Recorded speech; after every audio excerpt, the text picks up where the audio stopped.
अस्सलाम वालेकुम everyone and welcome back. सो हम यहाँ डॉक्टर अरीबा के साथ बहुत से क्वेश्चंस आंसर आउट कर रहे हैं जो कि नॉर्मली वुमेन्स फेस करती हैं अपनी डेली लिविंग्स में। और उनको डेली रूटीन में ये फील होता है कि उनकी बॉडी इस तरीके की चेंजेस से गुजर रही है। सो हम आज भी डॉक्टर अरीबा के साथ ऐसे बहुत से क्वेश्चंस को आंसर आउट करवाएंगे जो कि मेडिकली आपको बहुत हेल्पफुल रहेंगे। डॉक्टर अईबा, आपकी तरफ ये क्वेश्चन है कि क्या पोस्चर की जो प्रॉब्लम है, जो मिस अलाइनमेंट होती है उसकी वजह से क्या यूरिनरी लीकेज आता है या इस तरीके के कोई कोई पेन डिस्कम्फर्ट होता है विमेंस के अंदर? देखें, बिल्कुल पोस्टर की वजह से जो है वो यूरिनरी लीकेज या पेल्विक पेन, पेल्विक फ्लोर के जो मसल्स है वहां पे प्रेशर आ सकता है। बेसिकली क्या होता है, आप स्लाउच पोस्टर में हो, आपके शोल्डर्स राउंडेड हैं, या फिर आप ओवर आर्च पोस्टर में हो, आपका पोस्टर ओवरली स्ट्रेट है, लंबर बैक बहुत ज्यादा आर्च हुई है। दोनों कंडीशंस में पेल्विक फ्लोर के ऊपर नेगेटिव इम्पैक्ट आएगा। या तो मसल्स बहुत ज्यादा वीक होंगे, लेजी रहेंगे, कोई कॉन्ट्रेक्शंस नहीं होगी उनके अंदर, या तो मसल्स जो है वो ओवर स्ट्रेच हो जाएंगे, टाइट हो जाएंगे, उनके अंदर ओवर कॉन्ट्रेक्शन हो रही होंगी। ठीक है। तो दोनों रीजंस में से कोई सा भी रीजन हो, पेल्विक के ऊपर नेगेटिव इम्पैक्ट आएगा और लीकेज के इश्यूज भी आ सकते हैं, और इसके अंदर जो हमारे पास है प्रोलैप्स वाली जो फीलिंग है या पेन वाली फीलिंग है वो भी आ सकती है। ओके।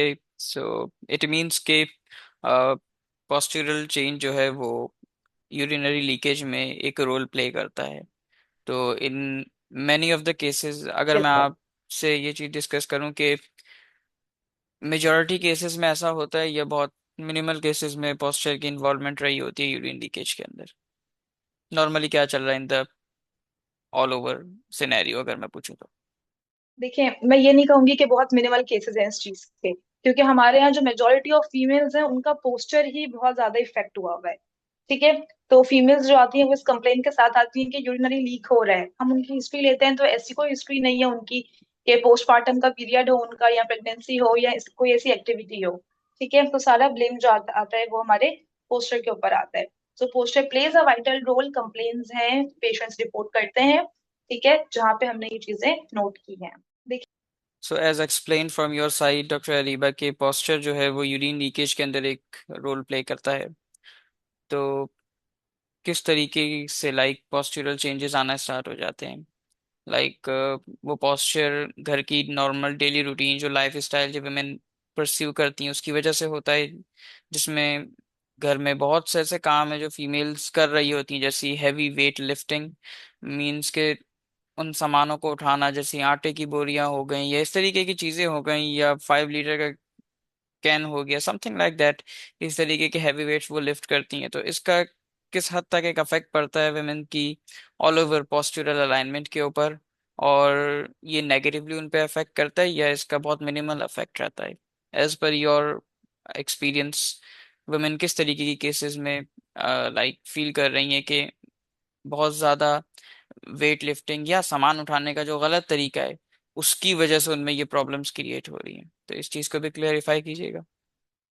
देखिए, बिल्कुल घर के काम की वजह से आपका पोस्टर बहुत ज्यादा इफेक्ट करता है कि आप एक फीमेल है, वो झाड़ू लगा रही हैं, पोछा लगा रही हैं, हैवी लिफ्टिंग कर रही हैं, जैसे कि आपने कहा। हमारे यहाँ पता है क्या है, फीमेल्स को ना नॉलेज नहीं है। उन्हें पता नहीं है कि एक काम करने का प्रॉपर वे क्या है। ठीक है। फॉर एग्जाम्पल, एक फीमेल आती है, केस रिपोर्ट करती है कि मैं कैन पानी का उठा रही थी, पानी पलट रही थी मैं, और मेरी कमर में चुक आ गई। ठीक है। तो कमर में चुक आने का जो रीजन था वो क्या था कि आपको पता ही नहीं है कि पहली बात आपको वेट कितना उठाना है और किस तरीके से उठाना है।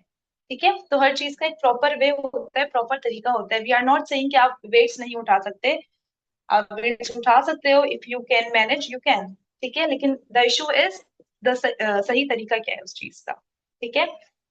वेट लिफ्टिंग की मैं अगर बात करती हूँ, हैवी सामान उठाना है, दो तीन चीजें जो आपने ध्यान में रखनी है। सबसे पहले अपनी कमर को आपने बेंड नहीं करना है। बिल्कुल आप सीधे खड़े हुए हो, कमर आपने बेंड कर दी है, कमर सी शेप की हो गई है, that's a very negative thing. ठीक है।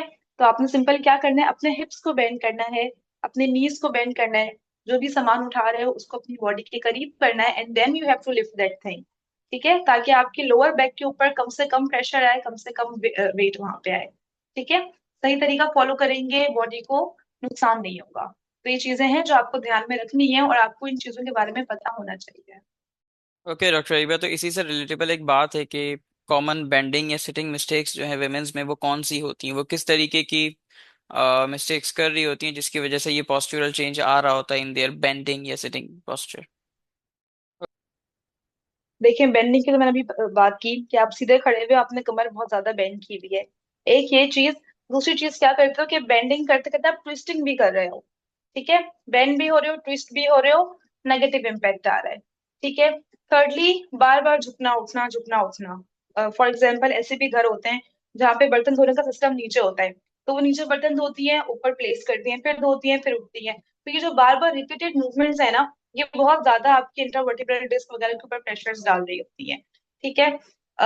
सिटिंग की हम बात करते हैं, प्रोलॉन्ग सिटिंग। वर्किंग वुमेन के ऊपर आते हैं। प्रोलॉन्ग सिटिंग कर रही है, ऑफिस में है तो सिटिंग हो रही है, लेकिन घर आके भी आप ऑफिस का काम कर रहे हो, लैपटॉप यूज कर रहे हो, you are sitting for prolong hours, 1 घंटा 2 घंटा 3 घंटा आप बैठे हुए हो। क्या हो रहा है? आपके जो मसल्स हैं वहां का ब्लड फ्लो रुक रहा है। जब वहां का ब्लड फ्लो डिस्टर्ब होगा, मसल्स वीक होंगे। ठीक है। देन यू कंप्लेन कि मुझे हैवीनेस फील हो रही है, पाँव बार बार सुन हो जाते हैं, नम हो जाते हैं। अल्टीमेटली ये तमाम चीजें आपके पास रिजल्ट करेंगी वीक मसल्स में। देन आप स्ट्रेंथनिंग नहीं करते हो, एक्सरसाइज नहीं करते हो, तो of course your muscles will be damaged.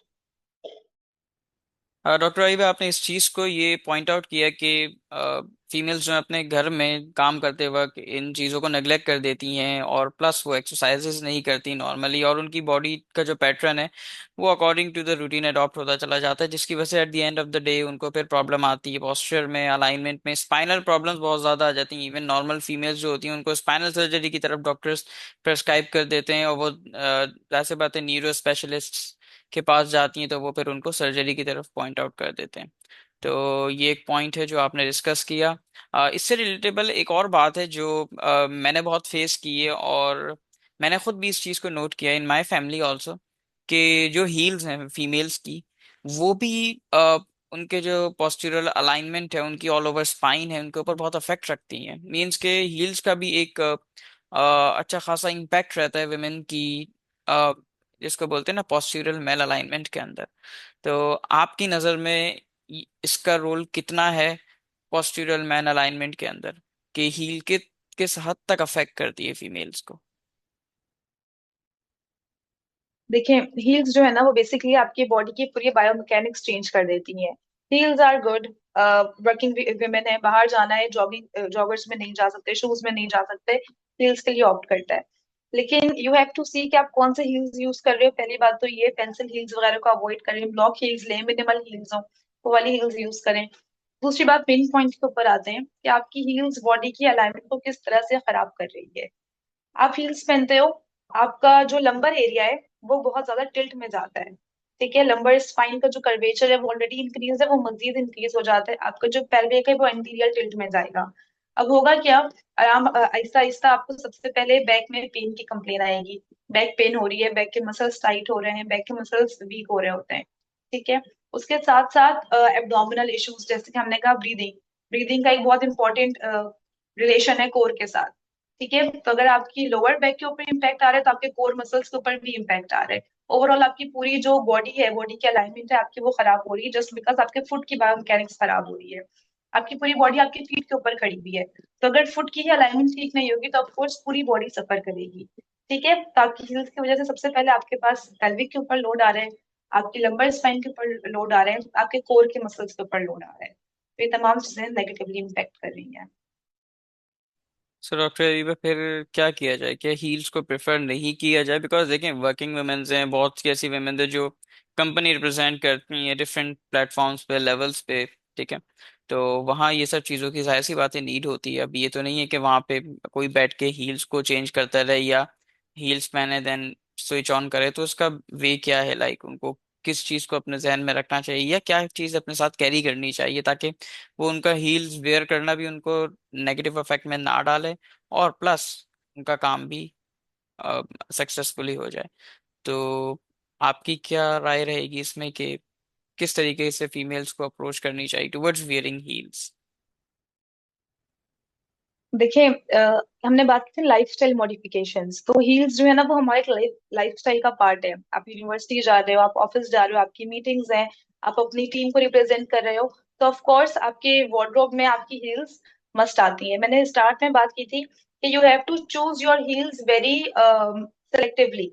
Like आप क्या चीज चूज कर रहे हो। हील्स हमारे पास बहुत टाइप की हील्स हैं। We have wedges, we have block heels, we have क्या कहते हैं हम उन्हें, पेंसिल हील्स। ठीक है, तो आपको ऑप्ट करना है वेजेस की तरफ। वेजेस में क्या होता है कि आपके पास फुट पे लोड इक्वली डिस्ट्रीब्यूट हो जाता है। So that's not so negative for you.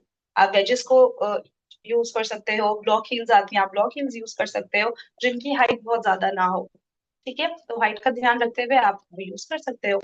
एक और चीज भी मैं ये कहूंगी कि आप ऑफिस में एक स्पेयर शूज रखो अपने लिए। ठीक है, आप ऑफिस में नॉर्मली घूम रहे हो, काम कर रहे हो, ऊपर नीचे जा रहे हो, आप वो शूज यूज करो। ठीक है, और जब आपके पास मीटिंग है तो आप अपनी हील्स निकाल के यूज कर लो।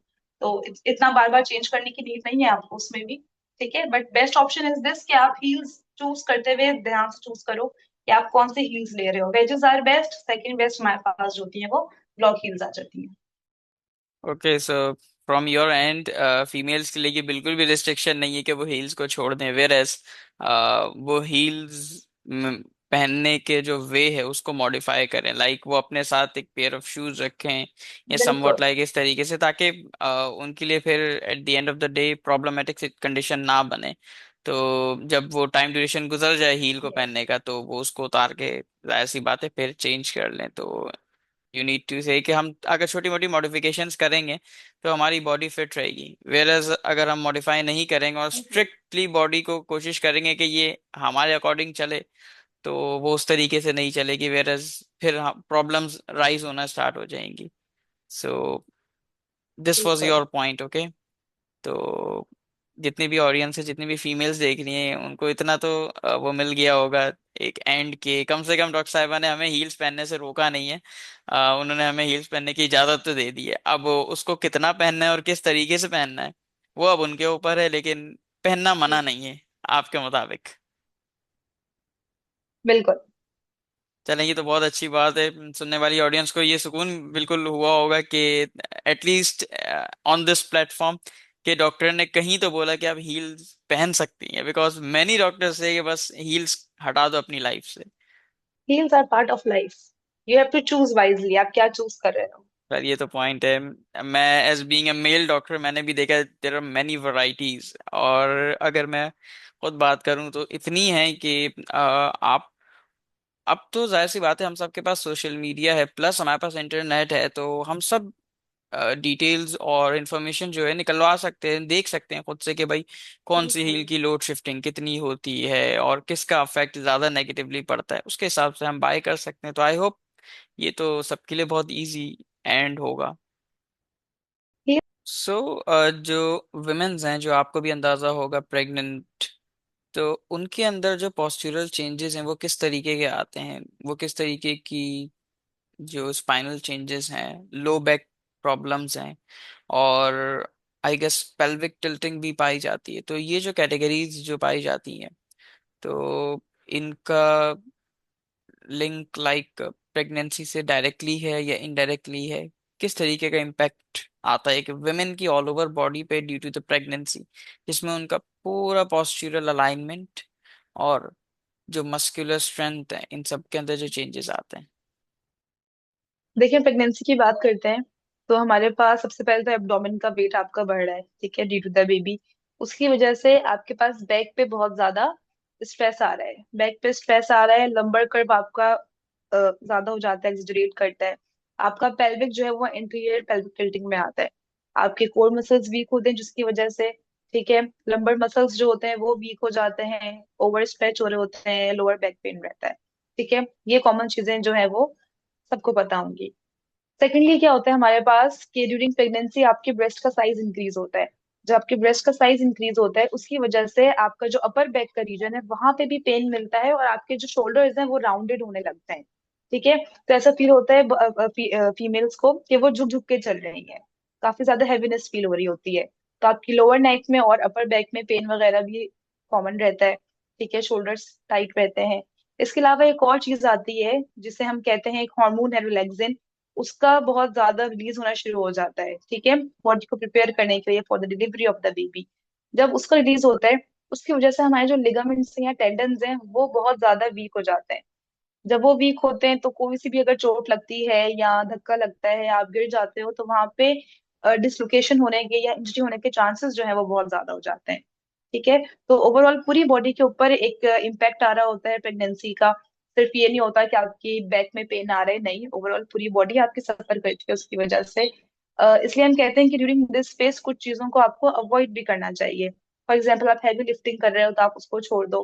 ठीक है। स्टार्ट के मंथ्स में अगर आप ओवर वर्किंग कर रहे हो तो आप उसको कम करो। स्टार्ट में हम कहते हैं कि थोड़ा सा जो है वो रेस्ट करो, but through out the pregnancy आपको रेस्ट भी नहीं करना है, ताकि आपकी बॉडी जो है वो एक्टिव हो, आपकी बॉडी प्रिपेयर हो फॉर द डिलीवरी। ठीक है। तो फर्दर मोर अगर आप आगे बढ़ते हो, आपके मंथ्स इंक्रीज होते हैं, आप उस टाइम पे स्क्वाट्स भी कर सकते हो। प्रॉपर एक्सरसाइज प्लान्स होते हैं जिसको आपको फॉलो करना होता है। ठीक है। तो स्टार्टिंग के मंथ्स में आपको जो है वो प्रिकॉशंस लेनी है, हैवी लिफ्टिंग वगैरह अवॉइड करना है, ज्यादा झुकने का काम नहीं करना है। लेकिन आखिर के मंथ्स में, एंडिंग के मंथ्स में जो है वो आपको अपनी बॉडी को एक्टिव रखना है, कामकाज भी करना है, और एक्सरसाइजेस के ऊपर भी जो है वो फोकस करना है, ताकि बॉडी के ऊपर जो भी नेगेटिव इम्पैक्ट आ रहा है वो भी बैलेंस आउट रहे, और आपकी बॉडी जो है वो पोस्टमार्टम के लिए भी तैयार हो, डिलीवरी के लिए भी तैयार हो। Okay, so the point is that कि प्रेगनेंसी जैसी स्टेट के अंदर वुमेन को सिर्फ रेस्ट नहीं करना है, वेयर एज एक ऐसा स्टेट ऑफ पॉइंट होता है जहां पर उन्हें अपने आप को थोड़ा सा मूवमेंट मोबिलिटी की तरफ लाना होता है। सो इसी तरीके से आपने कोई बात कही कि सिर्फ रेस्ट ही नहीं करना, सिर्फ बैठना ही नहीं है, वेयर एक टाइम ऐसा होता है कि जब प्रेग्नेंट वुमेन को चाहिए कि वो थोड़ा सा मोबिलिटी करें, मूवमेंट करें, एक्सरसाइजेस की तरफ आए। तो ये ऑल ओवर जो जो हमें सुन रहे हैं उनको ये इस चीज़ का आइडिया हो जाना चाहिए, इस चीज़ का कि प्रेगनेंसी में सिर्फ रेस्ट नहीं कराया जाता है कि mother is pregnant she may suffer a lot, no, there is a state, there is a point where your body requires the mobility, where your body requires the particular exercises. तो physiotherapy इन pregnant women's होती है, और it is very beneficial for the health of the mother and for the health of the child who will be born. Okay, so ये दोनों के ऊपर एक positive impact रखता है। नहीं है तो ऑल ओवर अगर मैं सम अप करूं तो for all the pregnant womens out there listening to us, कि प्रेगनेंसी के अंदर एक्सरसाइजेस फिजियोथेरेपी बिल्कुल होती है और करनी चाहिए। It is beneficial for you and for your child's health. नहीं है। अच्छा डॉक्टर अरीबा, एक बात है, एक चीज है कि फंक्शनल मूवमेंट करेक्शन, ये क्या कॉन्सेप्ट है और डेली लिविंग में ये कैसे अप्लाई होता है और किन किन जगहों पे होता है? देखिए, फंक्शनल मूवमेंट करेक्शन सिंपल है, नाम से आप समझें इसको। फंक्शनल मूवमेंट आपकी डेली की जो लाइफ है, डेली की लाइफ में जो आप काम करते हो, वो काम करने की मूवमेंट्स। ठीक है। और करेक्शन यानी कि उनको सही करना। यानी कि सिंपल, हमने थ्रू आउट द लेक्चर क्या बात की कि आपका पोस्टर किस तरीके से इफेक्ट कर रहा है नेगेटिवली, आपकी जो डेली लाइफ की आदतें हैं, जो हैबिट्स हैं, वो किस तरीके से नेगेटिवली इम्पेक्ट कर रही हैं। तो इस कॉन्सेप्ट का बेसिक मतलब यही है कि आप डेली लाइफ में जो भी अपने काम कर रहे हैं, रोजाना के घरेलू काम है या एक्सरसाइज, जो भी आप काम कर रहे हो, वो काम करते हुए आपको अपनी बॉडी की अवेयरनेस हो, और वो काम आप सही तरीके से कर रहे हो, अपने पोस्चर को मेंटेन करते हुए कर रहे हो। ठीक है। हमने बात की झुकने की, तो आप झुक रहे हो, आप कमर को आप बेंड ना करो, आप अपने नीज को बेंड करो। ठीक है। इस तरीके से बहुत सारी एग्जांपल्स हैं कि डेली लाइफ में जो आप काम करते हो उसमें आपका पोस्चर बहुत ज्यादा डिसबैलेंस होता है। तो उन चीजों का आपने ख्याल रखना है, ताकि आगे जाके आपके अंदर नेगेटिव इम्पैक्ट्स ना हो, बॉडी के ऊपर नेगेटिव प्रेशर ना पड़े, ज्यादा स्ट्रेस में ना रहे बॉडी, और आपकी बॉडी जो है वो एक हेल्दी लाइफ गुजारे आगे। Okay, so that sums up and clears all the concept कि किस तरीके से मॉडिफिकेशंस और लाइफस्टाइल चेंज की वजह से आपको, आपकी बॉडी को, और आपका ऑल ओवर जो लिविंग लाइफ स्टाइल है वो खुद ब खुद चेंज हो जाएगा विद टाइम।